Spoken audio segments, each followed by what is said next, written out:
Hello दोस्तों, good morning. सभी को राधे राधे, जय श्री राम, नमस्कार। स्वागत है आप सभी का आपके अपने यूट्यूब चैनल साहित्य ज्ञान धारा में। आशा करती हूँ आप सभी लोग स्वस्थ होंगे एवं अपनी तैयारी में लगे होंगे। तो चलिए आज शुरू करेंगे आधुनिक काल के बारे में पढ़ना। तो बिना किसी देरी के शुरू करते हैं आज की वीडियो। आधुनिक काल को रीतिकाल से निम्नलिखित बिंदुओं से अलग देखा जा सकता है। इतिहास बोध, नव जागरण की चेतना, प्रामाणिकता की अवधारणा। विभिन्न साहित्य इतिहासकारों के अनुसार आधुनिक काल का विभाजन। तो चलिए देखते हैं काल विभाजन। सबसे पहले है आचार्य रामचंद्र शुक्ल के अनुसार विक्रम संवत 1900 से 1984 तक के काल को आधुनिक काल या गद्य काल कहते हैं। शुक्ल जी गद्य का प्रथम उत्थान विक्रम संवत 1925 से 1950 तक मानते हैं। गद्य का द्वितीय उत्थान 1950 से लेकर 1975 विक्रम संवत तक मानते हैं। काव्य खंड का प्रथम उत्थान विक्रम संवत 1925 से लेकर 1950, द्वितीय उत्थान 1950 से लेकर 1975 तथा तृतीय उत्थान 1975 विक्रम संवत से मानते हैं। तो यहाँ पे ये ध्यान रखेंगे कि इन्होंने संवत में जो है बताया है, समय सीमा इन्होंने संवत में निर्धारित की है, इसको सन समझने की गलती नहीं करेंगे। बच्चन सिंह अपनी पुस्तक आधुनिक हिंदी साहित्य में आधुनिक काल का विभाजन इस प्रकार प्रस्तुत करते हैं। चलिए देखते हैं बच्चन सिंह के अनुसार पुनर्जागरण काल 1857 से लेकर 1900 ईस्वी, पूर्ण स्वच्छंदतावाद काल 1900 से 1920, स्वच्छंदतावाद काल 1920 से लेकर 1940, उत्तर स्वच्छंदतावाद काल 1940 से लेकर के 1980 ईस्वी। बच्चन सिंह जी अपनी पुस्तक हिंदी साहित्य का दूसरा इतिहास में आधुनिक काल का विभाजन इस प्रकार किए हैं: नवजागरण युग, स्वच्छंदतावाद तथा उत्तर स्वच्छंदतावादी युग। तो ये था बच्चन जी के अनुसार। आगे देखेंगे आधुनिक काल आरंभ विद्वानों के अनुसार। आचार्य रामचंद्र शुक्ल विक्रम संवत 1900 से मानते हैं, बच्चन सिंह 1857 से मानते हैं, हजारी प्रसाद द्विवेदी सन ईस्वी की 19वीं शताब्दी के आरंभ से मानते हैं। मिश्र बंधु परिवर्तन काल इन्होंने दो भागों में देखिए इसमें दिखाया गया है, 1890 से लेकर 1925 विक्रम संवत और 1926 विक्रम संवत से अब तक। निष्कर्षतः 1857 ईस्वी से मानना उचित है, जो अधिकांश विद्वानों को मान्य है। बच्चन सिंह जी को भी यही मान्य है। तो इस प्रकार कह सकते हैं कि आधुनिक काल की शुरुआत कब से हुई है? 1857 ईस्वी से हुई है। चलिए आगे देखेंगे डॉक्टर गणपति चंद्र गुप्त के अनुसार आधुनिक काल का विभाजन। स्वतंत्रता पूर्व युग 1857 ईस्वी से लेकर 1947 ईस्वी, आदर्श मूलक चेतना, स्वच्छंदता मूलक चेतना, यथार्थ मूलक चेतना, व्यक्तिपरक यथार्थवादी काव्य परंपरा। दूसरा है स्वातंत्र्योत्तर युग 1947 ईस्वी से लेकर आज तक, नवा सांस्कृतिक, नव स्वच्छंदतावादी या नवगीत, प्रगतिशील काव्य परंपरा, नई कविता तथा उससे प्रेरित अन्य काव्यांदोलन व काव्य परंपराएं। अब देखेंगे डॉक्टर नगेंद्र द्वारा संपादित पुस्तक हिंदी साहित्य का इतिहास में आधुनिक काल का विभाजन। चलिए शुरू करते हैं। पुनर्जागरण काल या भारतेंदु काल 1868 से लेकर 1900 ईस्वी, जबकि डॉक्टर नगेंद्र पूर्व पीठिका में 1857 ईस्वी से लेकर 1900 ईस्वी तक मानते हैं। जागरण सुधार काल या द्विवेदी युग 1900 से लेकर 1918, छायावाद 1918 से लेकर 1938, उसके बाद आता है छायावादोत्तर काल। इसके दो भाग हुए, प्रगति प्रयोग काल और नवलेखन काल। प्रगति प्रयोग काल का समय 1938 से लेकर के 1953 ईस्वी तथा नवलेखन काल 1953 से लेकर के आज तक। आधुनिक काल को गद्य काल भी कहा जाता है। वस्तुतः आदिकाल, भक्ति काल तथा रीति काल में छिटपुट गद्य लेखन देखा जा सकता है, किंतु आधुनिक काल में गद्य लेखन की एक स्वतंत्र धारा का विकास होता है जो खड़ी बोली में आज तक चली आ रही है। आधुनिक काल के विकास में योगदान देने वाली संस्थाएं व विद्वान। तो चलिए देखते हैं, मोस्ट इम्पॉर्टेंट है, इसको बहुत ही ध्यान से पढ़ेंगे। सबसे पहले है फोर्ट विलियम कॉलेज का योगदान। टीपू सुल्तान पर विजय की याद में कलकत्ता, वर्तमान कोलकाता में स्थापित है। फोर्ट विलियम कॉलेज कहाँ पर है? तो कलकत्ता या कोलकाता में स्थापित है। और एक किसकी याद में स्थापित किया गया? तो टीपू सुल्तान पर विजय की याद में स्थापित किया गया। स्थापना की बात करें तो 10 जुलाई 1800 ईस्वी। संस्थापक इसके हैं लॉर्ड मार्क्विस वेलेस्ली, जो कि उस समय के तत्कालीन गवर्नर थे। उद्देश्य अब देख लेते हैं, क्योंकि कोई भी संस्था अगर बनती है, कुछ भी बनाया जाता है, तो उसका कुछ ना कुछ उद्देश्य रहता है। बिना उद्देश्य के कुछ भी नहीं बनाया जाता। तो चलिए इसका उद्देश्य देखते हैं। भारत में नौकरी कर रहे अंग्रेज अधिकारियों को भारतीय भाषाओं से परिचित कराना। उस समय अपने आप में बहुत बड़ी बात थी। अंग्रेजों के शासन में अगर आप अपनी भाषा को रख रहे हैं सामने, तो वास्तव में बहुत ही बड़ी बात होती है। इसमें हिंदुस्तानी भाषा के प्रथम professor doctor John Gill Christ थे। इन्होंने इस कॉलेज में नियुक्ति के पूर्व ही ओरिएंटल सेमिनरी नामक संस्था स्थापित की थी, जिसमें हिंदुस्तानी भाषा के पठन पाठन की व्यवस्था थी। तो ध्यान रखेंगे, ओरिएंटल सेमिनरी नामक संस्था की स्थापना किसने की थी? तो जॉन गिल क्राइस्ट ने की थी। अब देखेंगे गिल क्राइस्ट की रचनाएं। A dictionary of English and Hindustani, A grammar of the Hindustani language with A supplement, the oriental linguistic, the Hindi story teller, the Hindi manual इत्यादि। तो ये सभी रचनाएं गिल क्राइस्ट की हैं।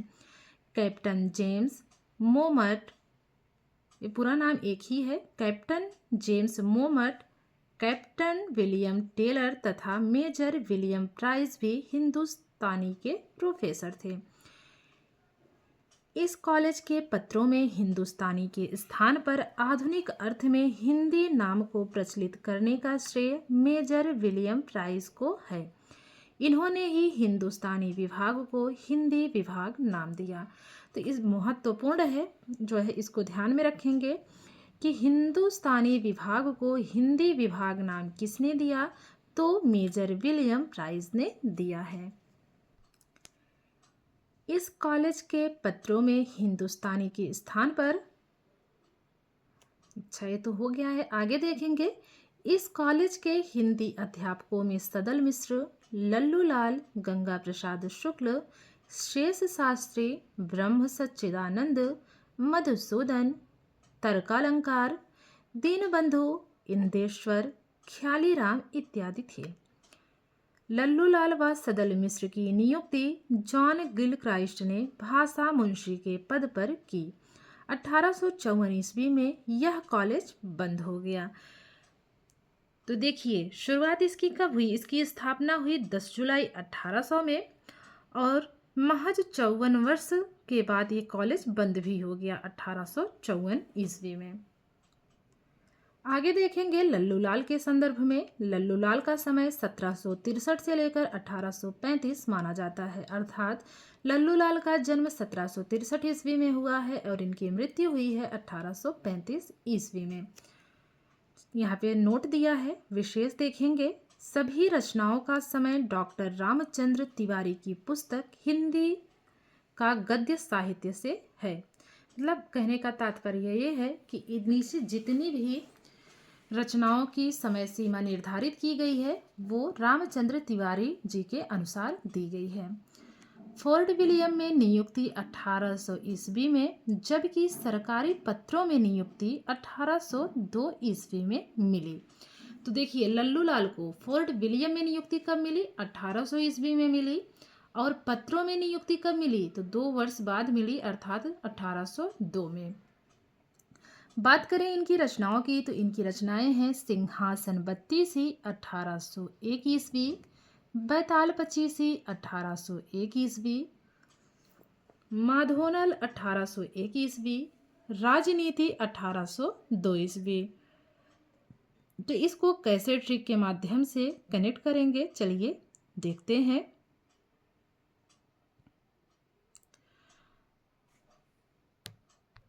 तो इस प्रकार कनेक्ट करेंगे कि लल्लू बैताल के सिंहासन पर बैठकर माधो की राजनीति करते हैं। तो सिंहासन से हो गया सिंहासन पतीसी, और बैताल से हो गया बैताल पचीसी, माधोनल से माधोनल हो गया, और राजनीति करते हैं से राजनीति। इस प्रकार ये चारों के चारों रचनाएं कनेक्ट हो जाएंगी कि लल्लू बैताल के सिंहासन पर बैठकर माधोनल की राजनीति करते हैं। आगे देखेंगे, प्रेम सागर शकुंतला नाटक लतायफ हिंदी 1810 ईस्वी की है। लतायफ हिंदी कब की है? 1810 की है। डॉक्टर कुसुम राय के अनुसार प्रेम सागर 1803 ईस्वी की रचना मानी जाती है। आगे देखेंगे,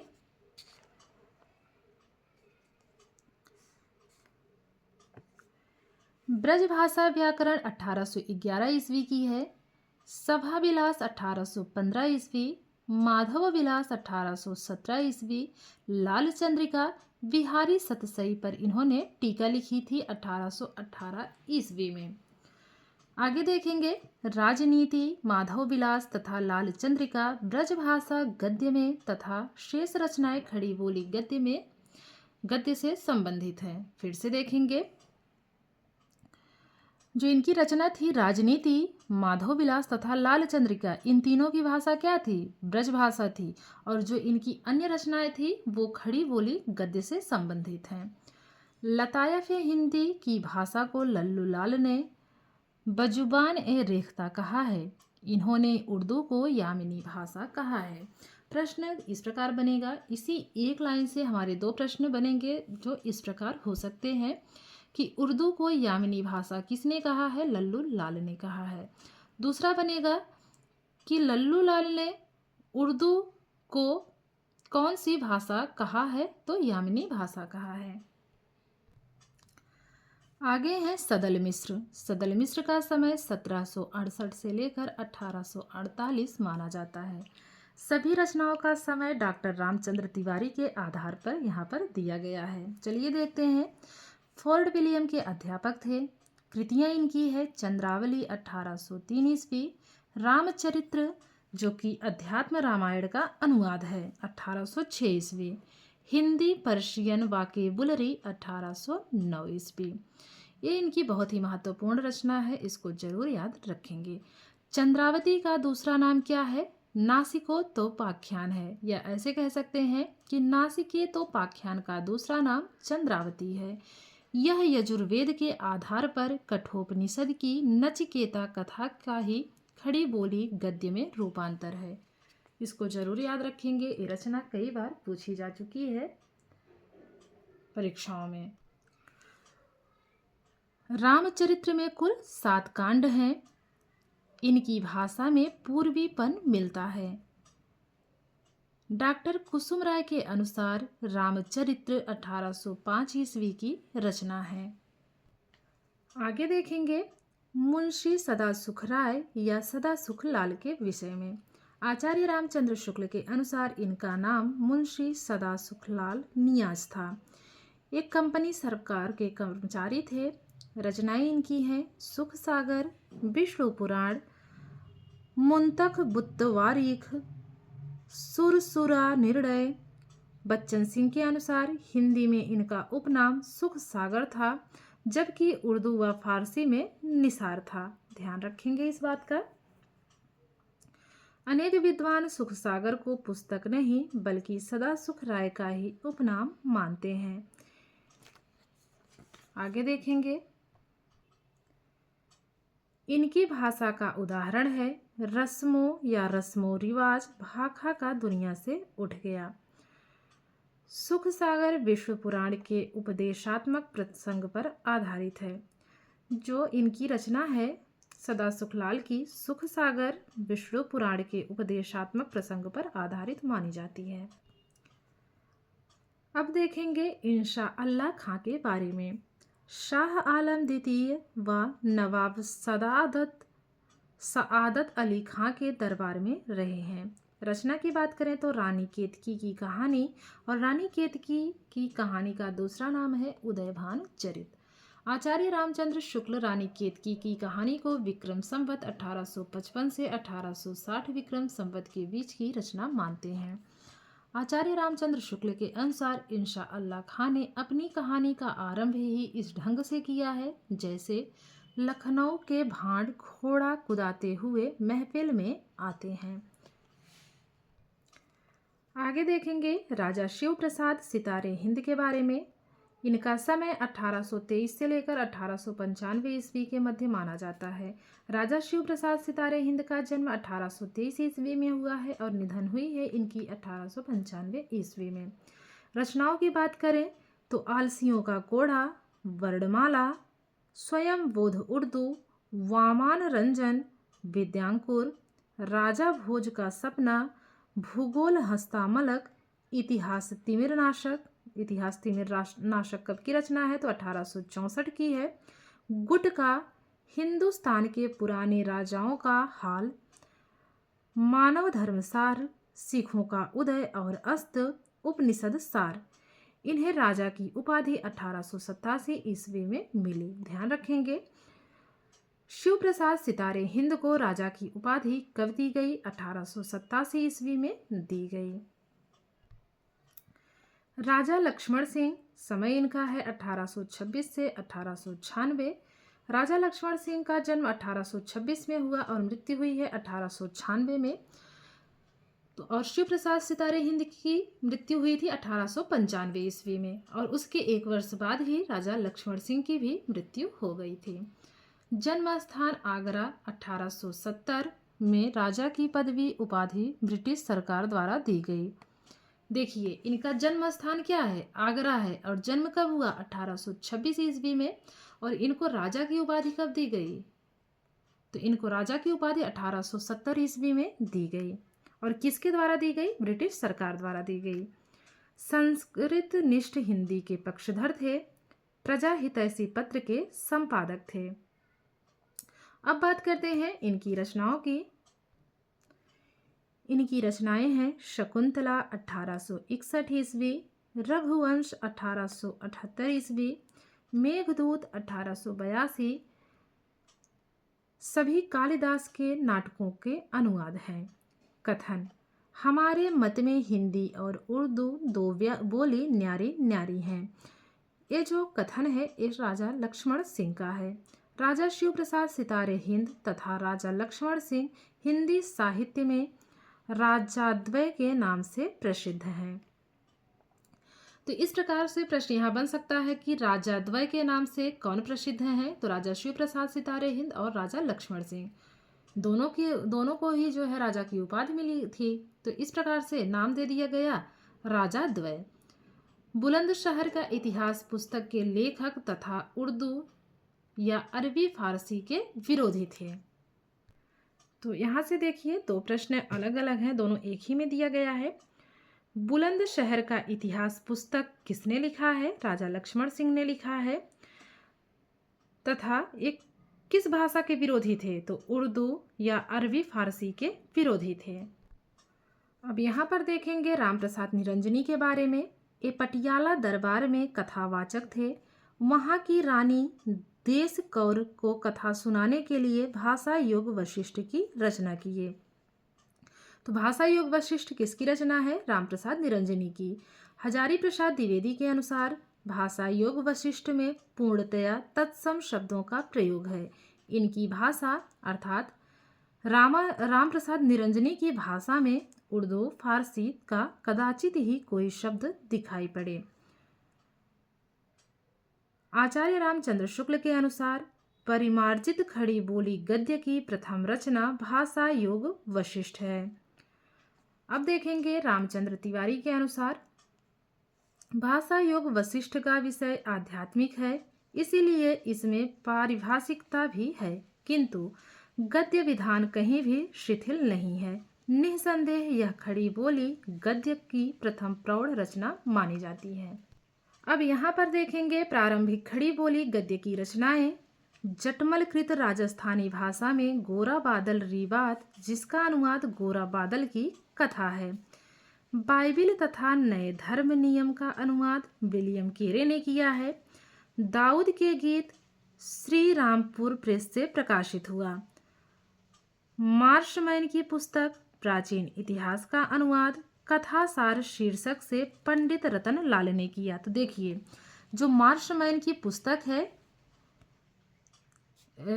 उसका क्या नाम था? प्राचीन इतिहास था, और उसका अनुवाद किसने किया? पंडित रतन लाल ने किया। और किस शीर्षक से किया? तो कथासार शीर्षक से किया है। आगे देखेंगे भूगोल सार पंडित ओंकार भट्ट की है। रसायन प्रकाश पंडित बद्रीलाल शर्मा की रचना है।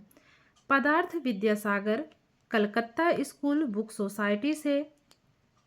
उसके बाद है शेरिंग साहब द्वारा आर फेन प्रेस मिर्जापुर से भूगोल विद्या मनोरंजक वृत्तांत विद्वान संग्रह जंतु प्रबंध एवं भूचरित्र दर्पण हिंदी में प्रकाशित हुई। पत्र मालिका पंडित श्रीलाल की थी।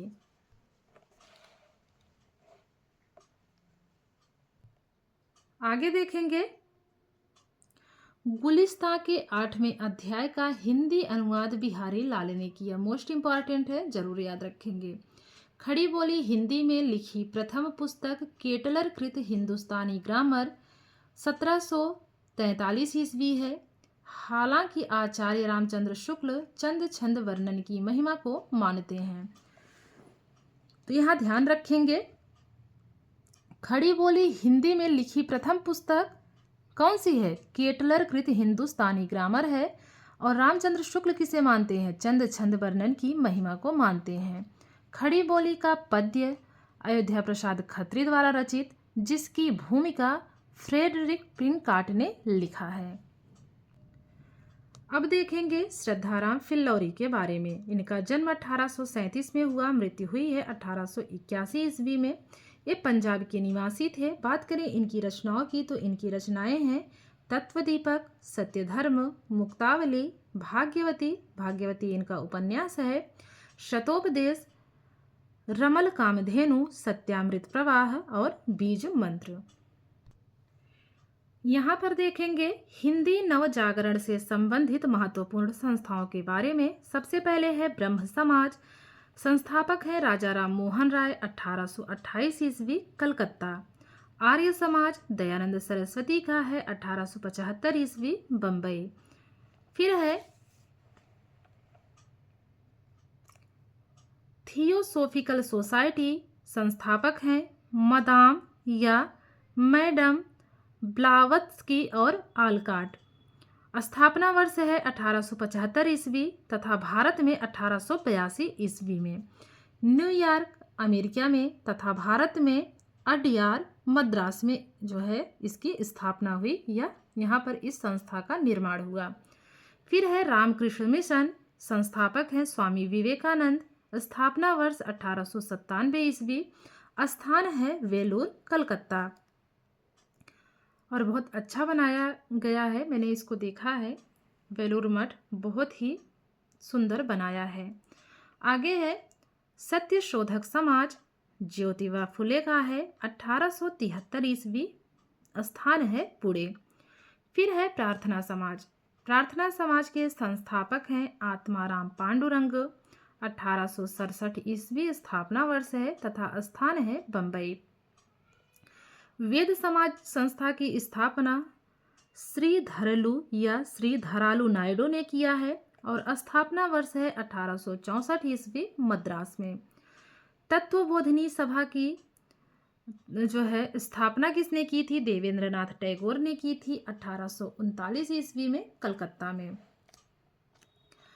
फिर है कलकत्ता स्कूल बुक सोसाइटी, इसका स्थापना वर्ष है 1817 ईस्वी। तो इन संस्थाओं को जरूर याद कर लेंगे, इससे एक प्रश्न अवश्य पूछा जा सकता है। आगे देखेंगे, स्वामी दयानंद सरस्वती ने 1874 ईस्वी में सत्यार्थ प्रकाश पुस्तक हिंदी गद्य में लिखा। आर्य समाजी हिंदी को आर्य भाषा कहते हैं। आर्य समाजी हिंदी को क्या कहते हैं? आर्य भाषा कहते हैं। रामस्वरूप चतुर्वेदी के अनुसार नव जागरण दो संस्कृतियों की टकराहट से उत्पन्न रचनात्मक ऊर्जा है। तो एक कथन दे दिया जाएगा और पूछ लिया जाएगा कि एक किसके अनुसार है? तो रामस्वरूप चतुर्वेदी के अनुसार है। रेनसा अर्थात पुनर्जागरण शब्द का सर्वप्रथम प्रयोग फ्रांसीसी इतिहासकार मिशे सेट ने 19वीं शताब्दी के पूर्वार्ध में किया था। आगे है भारतेंदु हरिश्चंद्र के पूर्व तथा रीतिकाल के पश्चात हिंदी काव्य धारा। तो चलिए देखते हैं। रीवा नरेश रघुराज सिंह कृत राम स्वयंवर रुक्मिणी परिणय आनंदाम्बुनिधि रामाष्टयाम इत्यादि। गोपाल चंद्र गिरधरदास जो कि भारतेंदु के पिता थे, इनकी रचना राम कथामृत, राधा स्तोत्र, गोपाल स्तोत्र, जरासंध वध जो कि महाकाव्य है, बलराम कथामृत। रघुनाथ दास राम स्नेही की रचना है विश्राम सागर। सरदार कवि की रचनाएं हैं तुलसी भूषण, हनुमत भूषण, रामलीला प्रकाश, श्रृंगार संग्रह और साहित्य सरसी। फिर है वैजनाथ द्विवेदी की रचनाएं चित्राभरण, राम रहस्य, वाम विलास, अनुभव उल्लास, सीता रामभरण मंजरी इत्यादि। चंद्रशेखर वाजपेयी की रचनाएं हैं हमीरहट, रसिक विनोद इत्यादि। सेवक की रचना है वाग विलास। तो आज की वीडियो को यहीं तक रखेंगे और कम से कम समय में कोशिश यही रहेगी कि आप लोगों तक ज़्यादा से ज़्यादा जानकारी प्रेषित की जा सके। कल हम लोग शुरू करेंगे भारतेंदु युग के बारे में पढ़ना। तो कल का टॉपिक होगा भारतेंदु युग। आशा करती हूँ आप लोगों को वीडियो पसंद आएगी। अगर वीडियो पसंद आए तो प्लीज़ आप लोग लाइक किया करिए और कमेंट के माध्यम से ज़रूर बताया करिए कि वीडियो कैसी लगती है। और सभी लोग अपने दोस्तों को भी वीडियो ज़रूर शेयर किया करिए ताकि और भी लोग चैनल से जुड़ सकें। तो ठीक है, मिलते हैं कल एक नए टॉपिक के साथ, भारतेंदु युग के साथ। तब तक के लिए सभी को जय श्री राधे कृष्णा, जय श्री सीताराम, नमस्कार।